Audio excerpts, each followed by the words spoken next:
आप सबका स्वागत है। मैं Vivek Bindra, motivation speaker, leadership consultant और बिजनेस कोच। आज बिहार की बात करने आया हूं। आज का विषय थोड़ा गंभीर है।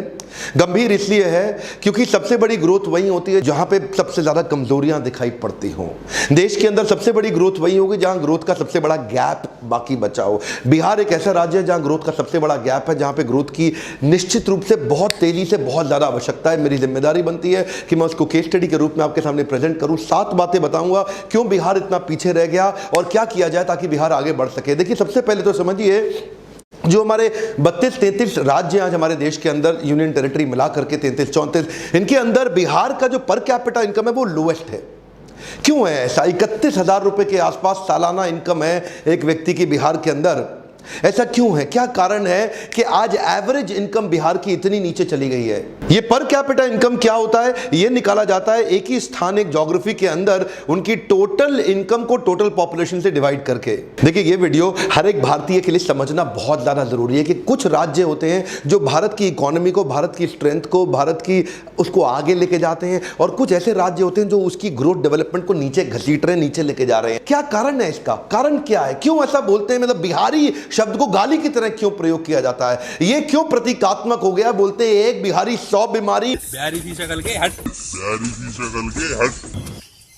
अरे, जब विदेशों की तो आप बहुत बात करते हैं आज हमारे देश में बैठ के कि जी हमारे साथ डिस्क्रिमिनेशन हो रहा है, भेदभाव हो रहा है अमेरिका यूरोप के अंदर, लेकिन अपने ही लोगों का, अपने ही साथ में अपने ही प्रेमी पड़ोसियों का आप भेदभाव करते भी हैं, उनका मजाक भी बनाते हैं। ये कारण क्या है? पहले देखिए, फ्रूट्स तब तक नहीं मिलेंगे जब तक रूट्स ठीक नहीं होंगे। आज रूट्स की बात करता हूं। इच्छा तो रहता है कि बहुत डिटेल में आपको एनालिसिस दूं, पर वीडियो लंबा होता है। मेरा पहला पॉइंट लीजिए, ज्योग्राफिकल डिसएडवांटेज। एक तो ये एक लैंड लॉक स्टेट है। लैंड लॉक स्टेट होने के कारण इसके पास एक इंटरनेशनल ज्योग्राफिक लोकेशन का एडवांटेज नहीं है, जिसको क्या बोलते हैं आप, एक या तो देखो कोस्टल रीजन में होता। अब कोस्टल रीजन के अंदर सबसे पॉपुलर स्टेट हमारे देश में गुजरात और महाराष्ट्र है, जहां से इंटरनेशनल बिजनेस बहुत तेजी से सी के थ्रू, पोर्ट्स के थ्रू, बड़े पॉपुलर पोर्ट्स हैं उनके। इसके बाद सदर्न स्टेट्स में भी है, जैसे कर्नाटका, केरला, आंध्रा, तमिलनाडु। लेकिन बिहार को पूरी तरह से लॉक कर दिया। अगर खुलता भी है इंटरनेशनल साइड में, ओपनिंग भी है, तो वो नेपाल पे है। हाँ, हम तो डूबेंगे सनम,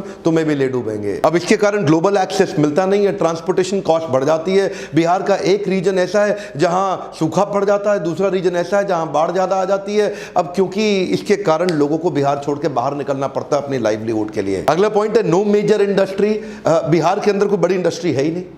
कोई बड़ी इंडस्ट्री अभी भी ब्लू चिप कंपनीज के अंदर, हिंदुस्तान यूनिलीवर के अलावा बड़ी कंपनी इस समय बहुत ज्यादा इन्वेस्टमेंट बिहार में करना ही नहीं चाहती। आप समझिए बात को कि बंगाल से, उत्तर प्रदेश से, मध्य प्रदेश से ट्रक भर भर के माल आता है, लेकिन वो ट्रक वापस खाली जाता है। कम ऑन, वापस खाली जाता है। यहां से, बिहार से कुछ बाहर नहीं जा रहा, बिहार बाहर से माल ले रहा है, दे नहीं रहा कुछ भी। पहले शुगर मिल्स और फर्टिलाइजर्स के प्लांट्स हुआ करते थे, इकोसिस्टम कमजोर होने से कंपनीज ने लॉसेस करना शुरू किया, वो भी बंद हो गई, लोग बाहर जाने लगे छोड़ के। नैले पे दहला तो तब हो गया कि जब झारखंड बिहार से अलग हुआ। जैसे ही झारखंड बिहार से अलग हुआ, मिनरल रिच कंपनी, सारे बड़े कॉर्पोरेट, जितनी भी माइनिंग होनी थी, सब झारखंड में निकल गया। बोकारो हाथ से निकल गया, टाटा नगर, जमशेदपुर हाथ से निकल गया। अब तो कुछ मिनरल भी नहीं बचा बिहार के, तो बिहार बेचारा दब गया। तीसरा पॉइंट है फ्रेट इक्वलाइजेशन पॉलिसी। ये 1950 के दशक में आया था और 1990 के दशक तक रहा। फ्रेट इक्वलाइजेशन पॉलिसी के हिसाब से, तब उस समय झारखंड बिहार जब एक ही था ना, तो जितना भी मिनरल निकलता था उसको ट्रांसपोर्ट करके अपने स्टेट में लाने के लिए सेंट्रल गवर्नमेंट ट्रांसपोर्टेशन पर सब्सिडी देती थी। तो बड़ी कंपनी, इंडस्ट्रियल लोकेशन और कोस्टल ट्रेड हब वहीं रह के अपनी कंपनी रन करते थे, वहीं अपने मैन्युफैक्चरिंग सेटअप, वहीं अपना सारा काम लगाते थे। और मिनरल उठा करके, जो मिनरल रिच प्रदेश था जिसको बोलते हैं बिहार, जब झारखंड भी एक ही था, तो यहां से मिनरल उठाया और वहीं ले गए। अरे भाई, करना क्या चाहिए था? इनको इंसेंटिव देना चाहिए था कि तुम बिहार में ही अपनी कंपनी सेट करो। पर ये क्या करते थे? इनको ट्रांसपोर्टेशन के ऊपर दे दिया इंसेंटिव कि उठाओ माल, बिहार से लेके बाहर निकल लो। सब आए, माल उठाया बिहार से, उठा के लेके सब बाहर निकल गए। अब बिहार का माल लेके सब चले गए बाहर।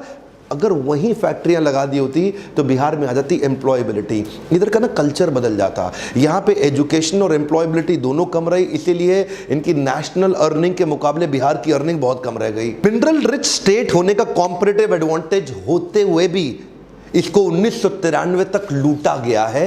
चौथा मेरा पॉइंट है, frog in the pond think it's an ocean. इसे क्या बोलते हैं? इसे बोलते हैं कुएं का मेंढक। जो कुएं का मेंढक है ना, वो उस कुएं को समुद्र समझता है। तो जो बिहार का आदमी है ना, वो सिविल सर्विसेज को ही सब कुछ समझता है। उसके लिए जिंदगी सिविल सर्विसेज ही है सब कुछ। IAS IPS IFS बन जाऊं, सरकारी नौकरी मिल जाए, रेट लिस्ट तय कर दिया, तेरी सरकारी नौकरी, तेरे को दहेज में इतना पैसा मिलेगा। इनको क्या लगता है, सरकारी नौकरी मिल गई, IAS ऑफिसर बन गया, ये टेबल के ऊपर तो लेगा, नीचे से भी लेगा। और क्या सोचते, ये एक्चुअली बिहार में ना कल्चर बन गया। ये देखते थे अपने आसपास, ये देखो ये बाबू है, IAS अफसर है, अब बिजली तो आ नहीं रही है, लेकिन सरकारी जनरेटर पे इसके घर में 24 घंटा बिजली रहती है। तो एक एस्पिरेशन सोशल प्रूफ के साथ बनता चला गया पूरे प्रदेश के अंदर। अच्छा, क्रेज इतना ज्यादा हो गया सिविल सर्विसेज का कि अब अगर कोई व्यापार करने निकले भी ना, तो वो क्या बोलते हैं, ए चौबे जी छब्बे बनने निकले, दूबे बन के लौटे। दैनिक भास्कर का मैं एक आर्टिकल पढ़ रहा था, क्या कहते हैं, पॉपुलरली बिहार के अंदर रेट लिस्ट तय कर दी गई है। IAS अफसर है, इतने का दहेज मिलेगा। IAS अफसर को 1 से 3 करोड़ का दहेज मिल जाता है, IPS को 80 लाख से 2 करोड़, IRS IFS को 50 से 80 लाख मिलेगा, थोड़ा कम मिलता है बेचारों को। इंजीनियर PSU PCS ऑफिसर बन जाए, 40 से 80 लाख मिलेगा। एक्चुअली इसमें जात पे भी डिपेंड करता है, ऊंची जात को 80 लाख, नीची जात को 40 लाख। बैंक PO दरोगा स्टेशन मास्टर 15-20 लाख ले लेगा। सरकारी पियोन भी खाली हाथ नहीं जाएगा, वो भी 5 लाख रुपए तो निकाल लेगा दहेज के। ये क्या हो गया, ये सरकारी नौकरी ही सब कुछ है। एक बिहारी आदमी के लिए वो क्या कहते हैं, कहीं सूखा कहीं बाढ़, ना मिले नौकरी ना व्यापार, तो सरकारी नौकरी सब कुछ है। अभी बिहार को मैं और समझ ही रहा था कि इतने में किसी ने मुझे डाउरी कैलकुलेटर पे दिखा दिया। उसमें अपनी उम्र लिखो, कास्ट लिखो, क्या हो तुम, और उसके बाद लिखो प्रोफेशन कैसा है, मंथली सैलरी कितनी है, कहां पे काम कर रहा है, दिखने में कैसा, गोरा चट्टा काला, हाइट कितनी है, पहली शादी है कि दूसरी शादी है, माता पिता क्या करते हैं। इससे क्या होगा, आपका डाउरी कैलकुलेटर निकल के आ गया कि कितना दहेज मिलेगा। इन्हीं चीजों ने मार दिया है हमारे देश को। आज भी हमारे देश में ऐसे संस्कार है कि दहेज की कमाई पे लाड टपकती है कि तेरे को कितना मिला, मेरे को कितना मिला, गाड़ी कौन सी आई। मेरा 5वां पॉइंट है, Bihar is famous for caste politics. Caste politics का मतलब क्या हुआ, इधर कास्ट पॉलिटिक्स ज्यादा चलती है, डेवलपमेंट पॉलिटिक्स कम चलती है। अच्छा देखो, हर चीज के फायदे नुकसान भी होते हैं। कास्ट पॉलिटिक्स का कुछ फायदा तो है। फायदा यह है कि पहले यहाँ पे जो ऊंची कास्ट होती थी वो नीचे वालों को बहुत दबाते थे पैसे से। अब वो उनको पैसे से दबाते थे, तो ये सोचे कि हम लोग जो है ना, सत्ता की पावर से, पॉलिटिक्स की पावर से अपने आप को खड़े करें, हमारे पास पैसा नहीं है। तो ये छोटी छोटी कास्ट के लोग इकट्ठे हुए और इन लोगों ने अपने आप को ऊंची जात के लोगों के सामने अपने आप को ताकत से खड़ा किया। तो कुछ फायदा होता है, निश्चित रूप से होता है। पर जब 91 के बाद लिबरलाइजेशन आया ना देश के अंदर, उस समय बाकी सारे राज्य सोच रहे थे कि हमारे को इंटरनेशनल फंडिंग मिले, अपने फॉरेन इन्वेस्टमेंट्स आ जाएं, अपने लिबरलाइजेशन का फायदा उठाएं, धंधा व्यापार बड़े करें, और ये लोग कास्ट के चक्कर में फंसे रह गए। यहाँ पे ग्रोथ पॉलिटिक्स हुई नहीं, यहाँ पे डेवलपमेंट पॉलिटिक्स की बात नहीं हुई। आज मैं किसी को ठेस नहीं पहुंचाना चाहता, पर कोई डेटा बताऊंगा। ये सब कास्ट के चक्कर में बिहार एक अनस्टेबल गवर्नमेंट की तरह रह गई। 70 सालों में 40 बार तो सत्ता बदली, 23 अलग अलग मुख्यमंत्री आए 70 साल के अंदर। एक मुख्यमंत्री को एवरेज 1.5 साल से ज्यादा मिला नहीं। यहाँ पे बात केवल जात पात की होती रह गई, डेवलपमेंट हुआ नहीं। एक्चुअली क्या सोचना चाहिए कि केवल मेरी कास्ट नहीं, अगर पूरे राज्य में खुशहाली आएगी तो फायदा सबका होगा। गोल्डन स्टेटमेंट को पकड़ लीजिए, अगर खुशहाली आएगी तो फायदा सबका होगा। जब पूरा बिहार ग्रो करेगा तभी फायदा होगा। उसको बोलते हैं इंक्लूसिव ग्रोथ। अगला पॉइंट है population growth rate and literacy growth rate. क्या मतलब हुआ इसका, यहां का जो पॉपुलेशन ग्रोथ रेट और लिटरेसी ग्रोथ रेट है, ये आपस में मिसमैच कर रहा है। लिटरेसी बढ़ नहीं रही है, फर्टिलिटी रेट सबसे ज्यादा है। फर्टिलिटी रेट का मतलब है एक मां एवरेज सबसे ज्यादा अपने जीवन काल में बच्चों को जन्म बिहार की मां देती है। बाकी बहुत सारे राज्य ऐसे हैं जहां पे पढ़े लिखे राज्य हैं, वहां पे एक मां 2 से ज्यादा बच्चों को नहीं जन्म देती है, पर बिहार का सबसे ज्यादा। बिहार में भी 2 हिस्से हैं, एक जहां पे बिल्कुल पिछड़ी हुई जाती है, ना बिल्कुल पढ़ाई नहीं किया, बिल्कुल शिक्षा नहीं है, ज्ञान नहीं है, वहां एक मां 4 से 5 बच्चों को जन्म दे रही है, और जहां थोड़ी बहुत पढ़ाई करी गई वहां 3 बच्चों को। इसके कारण क्या हुआ, पॉपुलेशन बहुत ज्यादा और एजुकेशन बहुत कम। ध्यान दीजिए, कम ऑन, पॉपुलेशन सबसे ज्यादा तेज बढ़ा रहा है बिहार और एजुकेशन सबसे कम है, क्योंकि लिटरेसी रेट यहां पे 63% के नजदीक रह गया। बिहार का लिटरेसी रेट यानी कि जो पढ़ाई का शिक्षा का दर है सबसे कम है। नालंदा यूनिवर्सिटी जो विश्व की सबसे पहली सबसे पॉपुलर, उसके होने के बावजूद, सबसे ज्यादा IAS प्रोड्यूस करने के बावजूद, यहां का एजुकेशन का जो एवरेज स्तर है ना, वो अच्छा नहीं हुआ। जो बहुत ही मेधावी, बहुत बुद्धिमान छात्र हैं, वो सबको छोड़ के आगे निकलने की कोशिश तो कर रहे हैं बिहार के अंदर, लेकिन वो कोशिश बहुत कम लोगों के अंदर है और बहुत सीमित जगह पे है। उसके नए एवेन्यूज नहीं खोले जा रहे। अगला मेरा पॉइंट है education and employability is directly proportionate to earnings. इसका क्या अर्थ हुआ, समझिए बात को। पॉपुलेशन से असर आता है एजुकेशन पे, एजुकेशन से असर आता है एम्प्लॉयबिलिटी पे। अब क्योंकि पॉपुलेशन बहुत ज्यादा है तो एजुकेशन उतनी हो नहीं पा रही है कवर, और उसके कारण एम्प्लॉयबिलिटी नहीं आ रही, क्योंकि स्किल बिल्डिंग एक्चुअल बिहार के अंदर जितनी होनी चाहिए थी वो हुई नहीं। अब थोड़े से कुछ आंकड़ों को देखते हैं इस पर कैपिटा इनकम के चार्ट को। 1950-51 तक बिहार का 204 रुपए था और पूरे देश का 265 था। 2013 तक बिहार बढ़ के 28,000 तक पहुंचा, लेकिन इतने में भारत बढ़ के 75,000 पे पहुंच गया। जिस स्पीड पे पर कैपिटा इनकम बिहार में बढ़ती है उससे कई गुना ज्यादा स्पीड पे ऑल इंडिया एवरेज आगे बढ़ जाती है। उनमें भी कुछ स्टेट्स हैं जो बहुत तेज आगे हैं, जैसे कि गोवा है और यूनियन टेरिटरीज में दिल्ली है। उसके बाद सिक्किम, हरियाणा, केरला, महाराष्ट्र, कर्नाटका। यहां पे एवरेज आदमी की इनकम बहुत अच्छी, लेकिन बिहार में एवरेज इनकम केवल 31,000 रुपया रह गई साल की। सिर्फ समस्या ही नहीं है, बहुत सारी अपॉर्चुनिटीज भी हैं, लेकिन यहां एजुकेशन पे फोकस और एटीट्यूड का बदलाव बहुत जरूरी है बिहार के अंदर। अनिल अग्रवाल तो आप जानते ही है ना, वेदांता ग्रुप के मालिक, केन्स वेदांता, आज one of the top 10 Indian rich people इनकी लिस्ट में इनका नाम आता है। ये बिहार से निकल के आए हैं। रविंद्र कुमार सिन्हा को नहीं जानते आप? SIS सिक्योरिटी इंटेलिजेंस सर्विस, सबसे बड़ी देश की सिक्योरिटी कंपनीज, इनके IPO भी निकले और इनफैक्ट इनकी कंपनी बहुत तेज ग्रो कर गई। बहुत सारे ऐसे व्यापारियों को जरूरत है जो एम्प्लॉयबिलिटी जनरेट करके दे सके।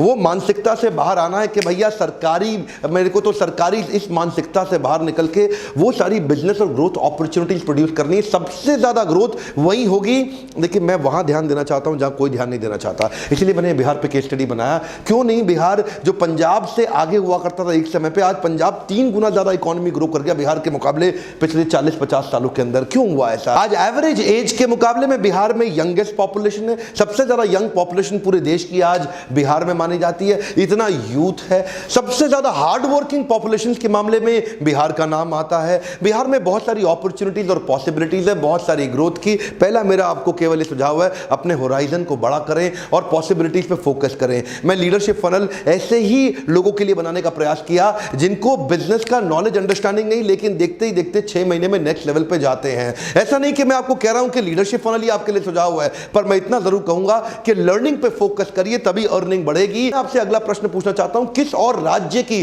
केस स्टडी आप मुझसे चाहते हैं समझना, नीचे कमेंट बॉक्स में लिखिए। कौन से और स्टेट के ऊपर केस स्टडी बना सकूं। बिहार को आगे लेके जाना न केवल मेरी बल्कि इस देश में हर व्यक्ति की जिम्मेदारी है। बिहार के लोगों तक, हमारे प्यारे भाइयों तक ये वीडियो को पहुंचाइए, ताकि उनके अंदर शायद हो सकता है ये इंस्पिरेशन की चिंगारी जाग जाए। आपका वीडियो शेयर करना बड़ा महत्वपूर्ण है, क्योंकि अगर आप शेयर करेंगे तो लोग वीडियो देखेंगे, क्योंकि आपके शेयर करने में बहुत वैल्यू है। इसलिए इस वीडियो को पूरे बिहार के मेरे सारे भाइयों तक पहुंचाइए, ताकि उनके अंदर इंस्पिरेशन की एक चिंगारी जागे। अगर मेरे एजुकेशन बेस्ड वीडियो से अगर आपकी इतनी सी भी मदद होती है तो लाइक जरूर करा करिए। आपके लाइक से मुझे पता चलता है कि आपको इस प्रकार की वीडियोस पसंद है। मैं सोचता हूं कई प्रकार के लोगों पे वीडियो बनाऊं, गुजराती पे बनाऊं, कभी सोचता हूं सिंधी पे बनाऊं, मारवाड़ी पे बनाऊं, कितनी तरह की केस स्टडीज बनाने का मेरा मन करता है। पर एक बात रिक्वेस्ट करूंगा, अपने आसपास हर व्यक्ति से सब्सक्राइब कराइए, और कम से कम बिहार के अंदर हर आदमी को बोलिए सब्सक्राइब करने के लिए। बिहार की पॉपुलेशन आज 10 करोड़ की है, one of the largest populated state in the country, जिसकी अगर ग्रोथ हो गई तो पूरा देश बदल जाएगा। मेरे साथ जुड़े रहने के लिए, वापिस आके हर वीडियो को देखने के लिए प्रेम पूर्वक हर बार की तरह फिर से इस बार आप सबका बहुत बहुत धन्यवाद।